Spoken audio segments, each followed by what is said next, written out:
সুপ্রিয় ছাত্রছাত্রীরা, আশা করি ভালো আছো। এই কয়েকদিন ভালোই কাটিয়েছো এবং আমরা লাস্ট ক্লাসে যেগুলো পড়েছিলাম সেগুলো তোমরা চর্চা করেছো।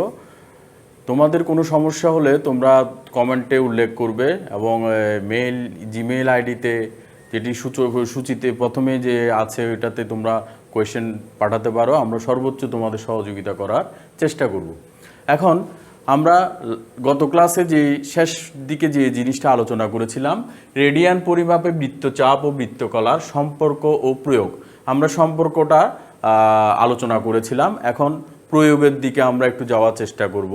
এই প্রয়োগ ভিত্তিক অঙ্কগুলো আসলে চিত্র দিয়ে দেয় অথবা কথার মাধ্যমে দেয়। আমরা দুইভাবে আলোচনা করার চেষ্টা করব, তোমরা একটু মনোযোগ দিয়ে শোনার চেষ্টা করবে। এখন প্রথমে যে জিনিসটা আমরা আলোচনা করব এটি হলো একটি বৃত্তের ব্যাসার্ধ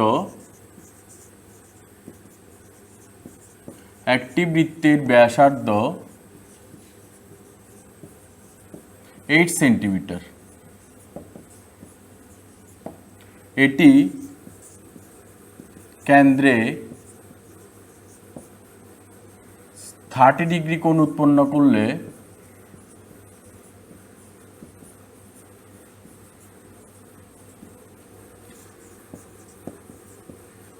বৃত্তচাপ এবং বৃত্তকলার ক্ষেত্রফল নির্ণয়। একটি বৃত্তের ব্যাসার্ধ 8 সেন্টিমিটার, এটি কেন্দ্রে 30 ডিগ্রি কোণ উৎপন্ন করলে বৃত্তচাপ এবং বৃত্তকলার ক্ষেত্রফল নির্ণয় করার চেষ্টা করব আমরা। এই সমস্যাটি সমাধান করার জন্য আমাদের সূত্র কোনটা দরকার? সূত্র দরকার S = R θ। এই সূত্রটি বৃত্তচাপ ব্যাসার্ধ ইন্টু ব্যাসার্ধ ইন্টু কোণের পরিমাপ। তাহলে এই সমস্যাটি সমাধান করার জন্য আমাদের প্রথমে লিখতে হবে সমাধান দেয়া আছে প্রদত্ত বৃত্তের ব্যাসার্ধ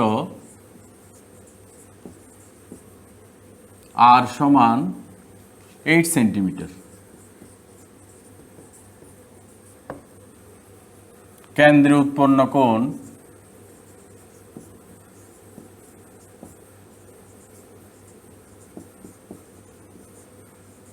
θ = 30 ডিগ্রি। তাহলে সবসময় খেয়াল রাখবে, ব্যবহারিক জীবনে বা তথ্যীয় কাজে আমরা রেডিয়ানটা হিসাব করার চেষ্টা করব। θ সমান 30 ইন্টু কী হবে π/180। তাহলে এখান থেকে আমরা পাই π/6। তাহলে π/6 হলো আমার কেন্দ্র উৎপন্ন কোণের পরিমাপ। এখন আমাদের বের করতে বলেছে বৃত্তচাপ। তাহলে বৃত্তচাপ S = কত পেলাম? S = পেলাম আমরা R ইন্টু θ, অর্থাৎ R হলো 8 ইন্টু θ হলো π/6। তাহলে এখান থেকে আমরা পাই 8 π/6। 8 π/6ও আমরা রেখে দিতে পারি, অথবা অনেকে কি করে পায়ের মান 3.1416 লেখে বাই 6। তাহলে 3.1416 যখন আসছে, তাহলে আমরা তোমাদের বিষয়টা একটু ক্লিয়ার করি। আমরা এসএসসিতে দুটি উপপাদ্য পড়েছিলাম এই অধ্যায়ের। একটি হলো রেডিয়ান কোণ একটি ধ্রুব কোণ। রেডিয়ান কোণ একটি ধ্রুব কোণ, এই কোণটির মান কত? 2/π। আরেকটি যেটা পড়েছিলাম এটা হলো বৃত্তের পরিধি এবং ব্যাসের অনুপাত ধ্রুবক। বৃত্তের পরিধি এবং ব্যাসের অনুপাত ধ্রুবক। এই ধ্রুবকটি কত পেয়েছিলাম আমরা? 2πr/2π = r। 2r = π। এই পায়ের মান 20/7 অনেক লেখে, আবার অনেকে 3.1416ও লেখে। তাহলে এই পাইটা হলো কি? পাইটা হলো অমূলদ সংখ্যা, আর এই 22/7 এটা হলো মূলদ সংখ্যা। এটি তোমাদের পরবর্তীতে খুব কাজে লাগবে, মূলদ অমূলদ এই বিষয়টা যখন এসেছে তাহলে আমরা ক্লিয়ার করে নিলাম। তাহলে এখানে আমরা 8.8 × 3.1416/6 হিসাব করে যেটি পাবো এটি হলো বৃত্তচাপের দৈর্ঘ্য। তাহলে এইভাবে আমরা বৃত্তচাপের দৈর্ঘ্যটা বের করতে পারবো। এখন আসি বৃত্তকলার ক্ষেত্রফল। তাহলে বৃত্তকলার ক্ষেত্রফল সূত্র হলো কি, বৃত্তকলার ক্ষেত্রফল = 1/2 r²θ। আমরা রেডিয়ানে বের করছি। তাহলে 1/2 × 8² আমরা পেয়েছি π/6। তাহলে এখান থেকে আমরা পাচ্ছি 64π/12। তাহলে বৃত্তকলার ক্ষেত্রফল 64/12 বর্গ সেন্টিমিটার। তাহলে এটাও লিখতে পারো, অথবা পায়ের মান 3.1416 বসিয়েও আমরা বৃত্তকলার ক্ষেত্রফল বের করতে পারবো। তাহলে এইভাবে আমরা সব বৃত্তচাপ এবং বৃত্তকলার ক্ষেত্রফলের অঙ্কগুলো করার চেষ্টা করব। যদি কথা আকারে আসে তাহলে এইভাবে তোমাদের সমস্যাগুলো পরীক্ষায় থাকবে। এখন আমরা একটু চিত্রভিত্তিক সমস্যা সমাধান করার চেষ্টা করি। চিত্রভিত্তিক সমস্যা প্রায় সময় প্রতি বছরেই তোমরা একটা না একটা পেয়ে থাকবে পরীক্ষার হলে। চিত্রভিত্তিক তোমাদের বৃত্তচাপ, বৃত্তকলা, ক্ষেত্রফল এগুলো বের করার জন্য তোমাদের বলবে। চিত্রভিত্তিক সমস্যা সমাধানের জন্য আমরা একটা সমস্যা তোমাদের দিচ্ছি। এটি হলো একটা বৃত্ত, এ হলো বৃত্ত, আর AOC সমান হলো এক সমকোণ। AOC সমান হলো এক সমকোণ। এখানে একটা আছে OB। তাহলে আমাদেরকে বলেছে এই অংশটুকুর ক্ষেত্রফলটা বের করো, বা ছায়াঘেরা অংশের ক্ষেত্রফলটা বের করতে বলেছে। আমাদের এই কোণটার মান দিয়ে দিয়েছে 30 ডিগ্রি। এই কোণটার মান দিয়ে দিয়েছে 30 ডিগ্রি AOB। তাহলে কোণ AOB সমান 30 ডিগ্রি দিয়ে দিল। কোণ AOC সমান 90 ডিগ্রি দিয়ে দিল।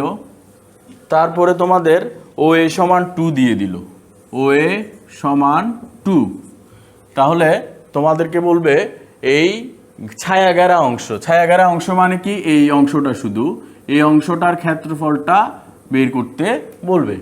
তাহলে এই ছায়াঘেরা অংশের ক্ষেত্রফল বের করতে গেলে আমাদের এখানে কি কি কাজ করতে হবে? আমাদের এখানে OBC বৃত্তকলার ক্ষেত্রফল বের করতে হবে। খেয়াল করতে হবে, OBC বৃত্তকলার ক্ষেত্রফল বের করতে হবে। তারপর OBC বৃত্তের ক্ষেত্রফল বের করতে হবে। তাহলে এই বৃত্তকলার ক্ষেত্রফল থেকে যদি আমি বৃত্তের ক্ষেত্রফলটা, ত্রিভুজের ক্ষেত্রফলটা বিয়োগ করে থাকি, তখন আমাদের এই ছায়াঘেরা অংশের ক্ষেত্রফলটা আমরা পেতে পারবো। তাহলে এই অংশটুকু বের করার জন্য আমাদের যে কাজটি করতে হবে, প্রথমে চিন্তা করতে হবে কোণ চিত্রে কোণ AOB সমান 30 ডিগ্রি, কোণ AOC সমান 90 ডিগ্রি। সুতরাং কোণ BOC সমান কত পাচ্ছি? 60 ডিগ্রি। তাহলে কোণ BOC সমান আমি এখানে পাচ্ছি 60 ডিগ্রি। খুব মজার অঙ্ক, তোমরা যদি একটু মনোযোগ দিয়ে শুনো খুব মজা পাবে, এবং এই ধরনের অঙ্কই পরীক্ষায় আসে। তাহলে এখান থেকে আমাদের আবার বলে দিয়েছে OA সমান 2। তাহলে OA সমান OB সমান OC সমান 2। কেন? একই বৃত্তের ব্যাসার্ধ বলে। তাহলে একই বৃত্তের ব্যাসার্ধ বলে আমরা এটি বলতে পারি। OB সমান OC সমান OA। তাহলে OB সমান যেহেতু OC হয়েছে, সুতরাং আমি বলতে পারি কোণ BOC সমান কোণ OCB।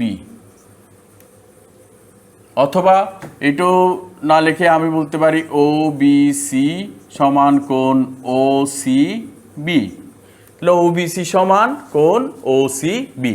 তাহলে এটি যখন 30, এটি হলো 60, আবার এই কোণটা সমান, তাহলে আমি বলতে পারি কি কোণ ওবিসি সমান কোণ ওসিবি সমান 60 ডিগ্রি। তার মানে কি দাঁড়ালো? তার মানে দাঁড়ালো ত্রিভুজ ওবিসি সমবাহু, ত্রিভুজ ওবিসি সমবাহু ত্রিভুজ, ত্রিভুজ ওবিসি সমবাহু ত্রিভুজ আমরা পেয়ে গেলাম। আমাদের কাজটা আরো অনেক সহজ হয়ে গেল। ত্রিভুজ ওবিসি সমবাহু। তাহলে আমরা কি জেনেছিলাম এসএসসিতে? আমরা এসএসসিতে জেনেছিলাম সমবাহু ত্রিভুজের ক্ষেত্রফলের সূত্র। সমবাহু ত্রিভুজের ক্ষেত্রফলের সূত্র কি জেনেছিলাম? সমবাহু ত্রিভুজের ক্ষেত্রফলের সূত্র জেনেছিলাম √3/4 a স্কয়ার। √3/4 a স্কয়ার আমরা জেনেছিলাম সমবাহু ত্রিভুজের ক্ষেত্রফলের সূত্র। তাহলে এখানে আমরা লিখতে পারি, সুতরাং ত্রিভুজ ওবিসিএ এর ক্ষেত্রফল, ওবিসি এর ক্ষেত্রফল সমান √3/4 a স্কয়ার। তাহলে √3/4 এর মান হলো 2 স্কয়ার সমান √3 বর্গ একক। তাহলে ওবিসি এর ক্ষেত্রফল আমি পাচ্ছি কত? √3 বর্গ একক হয়ে গেল।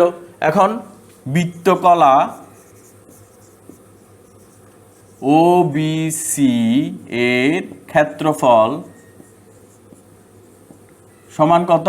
বৃত্তকলা ওবিসি এর ক্ষেত্রফল হলো ½ × r² θ। তাহলে এখানে ½ × r এর মান হলো কত? বৃত্তের ব্যাসার্ধ 2, আর কোণের মান কত? কোণের মান হলো π/60 ডিগ্রি হলে π/3 বর্গ একক। তাহলে বৃত্তকলার ক্ষেত্রফল পাচ্ছি আমরা π/½ × r² × π/3, অর্থাৎ ½ × 4 × π/3 বর্গ একক। তাহলে এখান থেকে আমরা পাই 2π/3 বর্গ একক। এটি হলো বৃত্তকলার ক্ষেত্রফল, 2π/3 বর্গ একক আমরা পাচ্ছি। এখন এই 2π/3 যখন আমরা পেয়েছি, এর মানটা এখন আর বসাবো না। এখন আমরা কি করব? আমরা করব সুতরাং ছায়াঘেরা অংশের ক্ষেত্রফল, ছায়াঘেরা অংশের ক্ষেত্রফল আমরা কি লিখতে পারি? ছায়াঘেরা অংশের ক্ষেত্রফল লিখতে পারি বৃত্তকলার ক্ষেত্রফল থেকে ত্রিভুজের ক্ষেত্রফল আমরা বিয়োগ করতে পারি। বৃত্তকলার ক্ষেত্রফল থেকে ত্রিভুজের ক্ষেত্রফলটা বিয়োগ করতে পারি, অর্থাৎ 2π/3 - √3, 2π/3 - √3। তাহলে এই ক্ষেত্রে আমরা যদি পায়ের মান 3.1416/3 মাইনাস √3 এর মান 1.732 বসাই, তাহলে আমরা এটার মান পাবো, এটার মান পাচ্ছি তখন 0.3623, 0.3623। তাহলে ছায়াঘেরা অংশের ক্ষেত্রফল কত? 0.3623 বর্গ একক। এভাবে তোমরা চিত্রভিত্তিক যে সমস্যাগুলো থাকবে, এই সমস্যাগুলো খুব সহজে তোমরা সমাধান করতে পারবে বৃত্তের চাপ এবং বৃত্তকলার ক্ষেত্রফলের ক্ষেত্রে। প্রতি বছরই একটা না একটা কোয়েশ্চেন এভাবে এসে থাকে। এই কোয়েশ্চেনগুলো তোমরা ঠান্ডা মেজাজে যদি কমপ্লিট করার চেষ্টা করো, আশা করি তোমরা এই 4 নম্বর নিশ্চিত তোমরা পেয়ে থাকবে। তাহলে আমরা আরেকটি আলোচনা করি, আরেকটা চিত্রভিত্তিক সমস্যা আমরা আলোচনা করব। এই চিত্রভিত্তিক সমস্যাটা যদি আলোচনা করতে যাই, তাহলে প্রথমে আমরা ধরি একটা বৃত্ত, আর এখানে যদি একটা কেন্দ্রস্থ কোণ আর একটা বৃত্তস্থ কোণ যদি আঁকি, তাহলে আমাদের বলেছে এই ছায়া ঘেরা অংশটার ক্ষেত্রফলটা আমাদের বের করতে বলেছে। এই ছায়া ঘেরা অংশের ক্ষেত্রফলটা আমাদের বের করতে বলেছে। এটির মান হলো 60 ডিগ্রি। এই কোণটার মান হলো 60 ডিগ্রি। A B C. তাহলে এখানে যদি আমরা একটা ডিও দিতে পারি কোনো সমস্যা নেই। তাহলে এই ছায়া ঘেরা অংশ, এখানে ছায়া ঘেরা অংশের ক্ষেত্রফলটা বের করতে বলেছে। এখানে বলেছে বৃত্তের ক্ষেত্রফল, বৃত্তের ক্ষেত্রফল দিয়ে দিয়েছে 49 পাই। বৃত্তের ক্ষেত্রফল 49 পাই দিয়ে দিয়েছে। আমাকে বলেছে এই ছায়া ঘেরা অংশের ক্ষেত্রফলটা বের করতে। এখন আমাদের যে কাজটি হবে, প্রথমে এখানে আমরা একটি সূত্র জানি, কেন্দ্রস্থ কোণ বৃত্তের কেন্দ্রস্থ কোণ বৃত্তস্থ কোণের দ্বিগুণ। কোণের দ্বিগুণ। তাহলে কেন্দ্রস্থ কোণ যেহেতু বৃত্তস্থ কোণের দ্বিগুণ, তাহলে আমরা এটিকে একটি পয়েন্ট ধরি ও।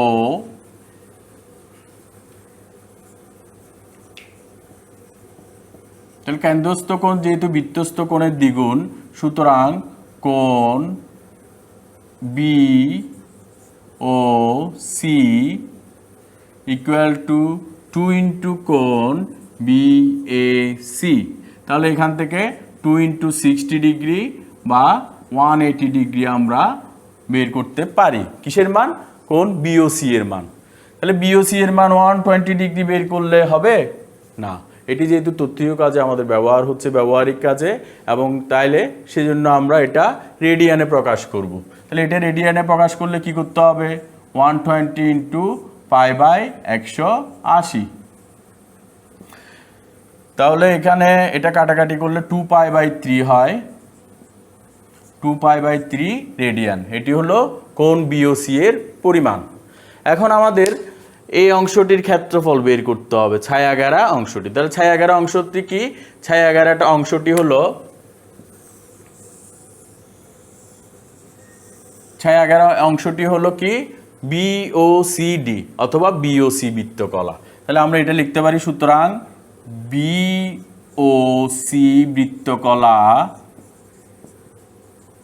বা বিওসিডি বৃত্তকলা, অথবা আমরা ডিরেক্ট লিখতে পারি ছায়া ঘেরা অংশের ক্ষেত্রফল। ছায়া ঘেরা অংশের ক্ষেত্রফল কি লিখতে পারি? ছায়া ঘেরা অংশের ক্ষেত্রফলটা আমরা লিখতে পারি হাফ আর স্কয়ার থিটা। এটা আমরা 1 নম্বর লিখে দিই। আরেকটি জিনিস আমাদের এখানে বের করার বাকি রয়ে গেছে, এটা হলো বৃত্তের ব্যাসার্ধটা কত। তাহলে বৃত্তের ব্যাসার্ধটা আমরা কিভাবে বের করব? তোমরা মনে হয় এতক্ষণে এটা বের করে ফেলেছো। বৃত্তের ব্যাসার্ধ বের করার জন্য আমরা লিখতে পারি,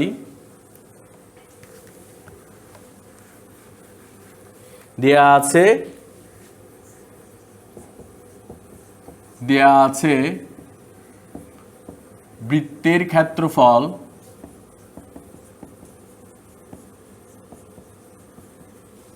সমান 49 পাই। তাহলে সুতরাং বৃত্তের ক্ষেত্রফল সমান কি? পাই আর স্কয়ার ইকুয়াল টু 49 পাই। তাহলে এখান থেকে আমরা লিখতে পারি আর স্কয়ার ইকুয়াল টু 49 আর আর সমান 7 একক। খেয়াল রাখবে, প্রশ্নে কোনো কিছু দেওয়া না থাকলে আমি এককটা এককই লিখব। এখানে আমরা সেন্টিমিটার বা মিটার বা এইসব কিছু রাখতে যাব না। তাহলে আমরা বৃত্তের ব্যাসার্ধ পেয়ে গেলাম, 7 একক। তাহলে ছায়া ঘেরা অংশের ক্ষেত্রফল বের করার জন্য, সুতরাং 1 নং হতে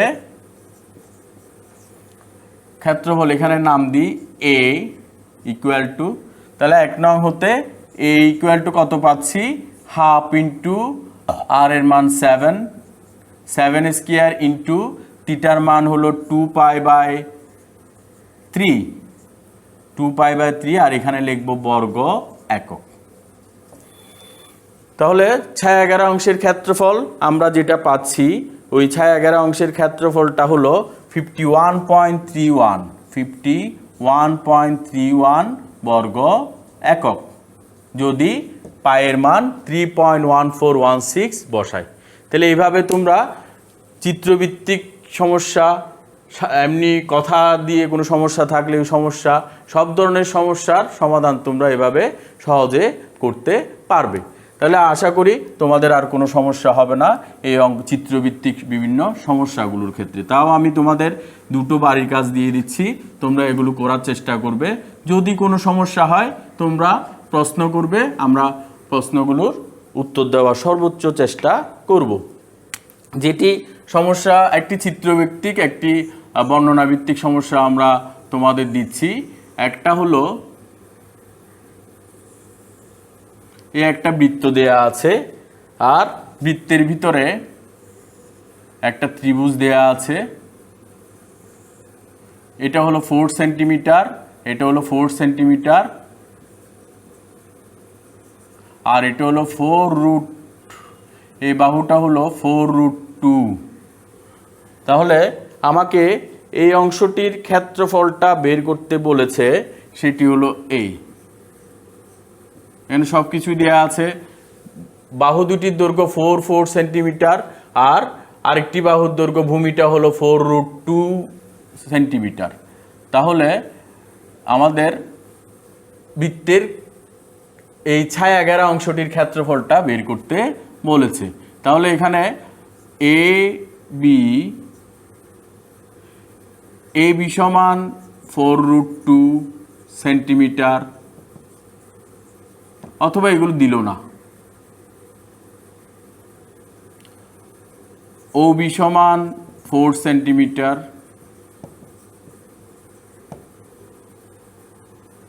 ও কেন্দ্র, ও এর সমান দিল না, দিলেও দিতে পারে আবার না দিলেও দিতে পারে। যদি আমাদের কেন্দ্র বলে দেয় তাহলে ও এর সমান দেবে না। তাহলে ছায়াঘেরা অংশের ক্ষেত্রফলটা নির্ণয় করতে বলবে, নির্ণয় করো। তাহলে এই সমস্যাটা তোমরা সমাধান করবে, আশা করি পারবে। যেহেতু এটার মধ্যে সম্পর্ক তৈরি করবে, অর্ধবৃত্তস্থ কোণ একটু ইঙ্গিত দিয়ে দিলাম, অর্ধবৃত্তস্থ কোণ কী হয় ওইখান থেকে অ্যাঙ্গেলটা বের করবে, তারপর ছায়াঘেরা অংশের ক্ষেত্রফলটা বের করতে পারবে ½ r² দিয়ে। আরেকটা যেটা বর্ণনা ভিত্তিক কোয়েশ্চেন তোমাদের দেব, এটি হলো এই কলেজ হতে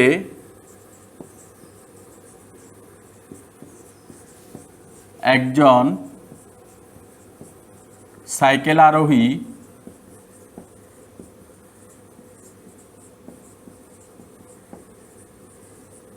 মিনিটে 250 মিটার বেগে বি কলেজে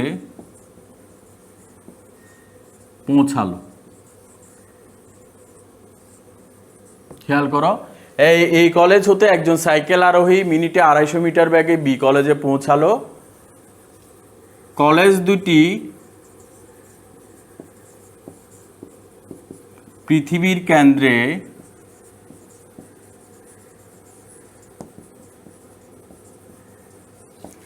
1 মিনিট 5 সেকেন্ড 1 ডিগ্রি 5 মিনিট কোণ উৎপন্ন করে।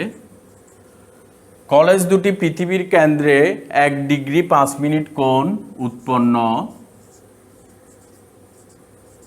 করে।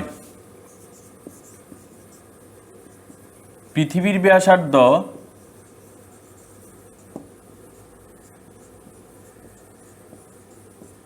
6440 মিটার হলে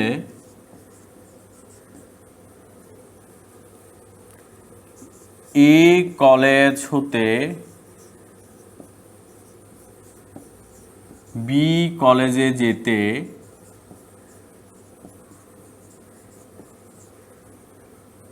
কত সময় লাগবে? খেয়াল করো, এই কলেজ হতে একজন সাইকেল আরোহী মিনিটে 250 মিটার ব্যাগে বি কলেজে পৌঁছলো, তাহলে এটা ব্যাগ কত? ব্যাগ হলো 250 metre per minute. V equal to 250 metre per minute, এটি তোমাদের নতুন সূত্র। V equal to 250 metre per minute. কলেজ দুটি পৃথিবীর কেন্দ্রে 1 ডিগ্রি 5 মিনিট কোণ উৎপন্ন করলো, তাহলে এই 1 ডিগ্রি 5 মিনিটকে রেডিয়ানে বের করতে হবে। ডিগ্রিতে বের করার পরে পৃথিবীর ব্যাসার্ধ 6440 কিলোমিটার। পৃথিবীর ব্যাসার্ধ 6440 কিলোমিটার। তাহলে এই আর ইকুয়াল টু 6440 কিলোমিটারকে মিটারে নিয়ে যেতে হবে।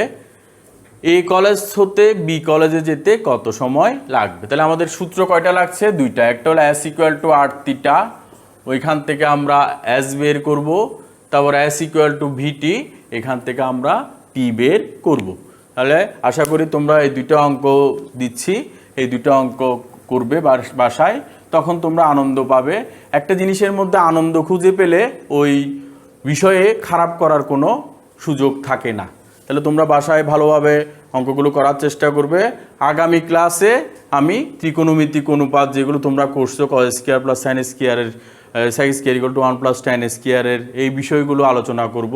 এই কয়দিন তোমরা ভালো থেকো, তোমাদের প্রতি শুভকামনা। তোমরা আমরা সবাই সৃষ্টিকর্তার কাছে প্রার্থনা করি যাতে আমাদের এই দুর্যোগকালীন অবস্থা পার করে আমরা আবার আগের মতো মিলিত হতে পারি। সবাই ভালো থাকবে, স্বাস্থ্যবিধি মেনে চলবে, মাস্ক পরবে এবং এই শীতকালে সর্বোচ্চ সতর্কতা মেনে চলার চেষ্টা করবে। ধন্যবাদ, শুভকামনা।